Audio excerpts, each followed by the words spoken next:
আসসালামু আলাইকুম। আমরা যে গাছটি নিচে বসে আছি এটা মূলত রেড ফালমাল ভ্যারাইটির আম। আম কত নিচে হতে পারে দেখুন, একদম মাটির সুই সুই অবস্থা।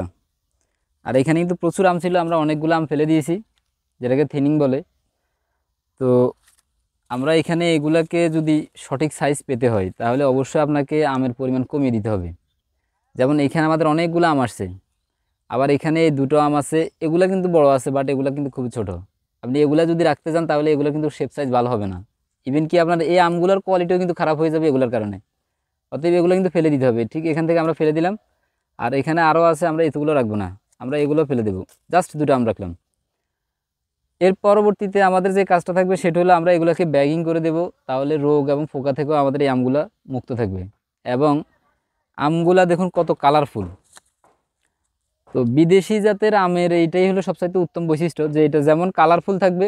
আপনি নর্মাল আমের কেজি যদি 50 টাকা পান, এটা কিন্তু 500 টাকা কেজি।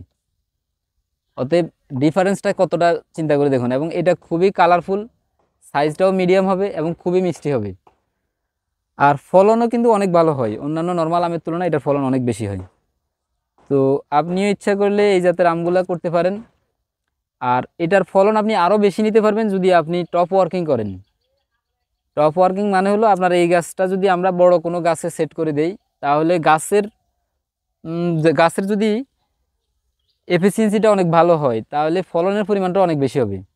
কারণ এটা একটা মাতৃগাছ, এখানে গাছটা ছোট। যদি আমাদের আরও বড় গাছ হইতো তাহলে ফলের সাইজও অনেক বেশি হইতো এবং ফলের পরিমাণও অনেক বেশি হইতো।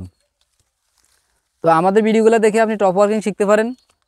আর নতুবা আমাদের যদি সাপোর্ট দরকার হয় সেক্ষেত্রে আমাদের সাপোর্টও নিতে পারেন। ধন্যবাদ। মাল্টিক্রাফটিং ভিডিওর সাথেই থাকুন। আসসালামু আলাইকুম।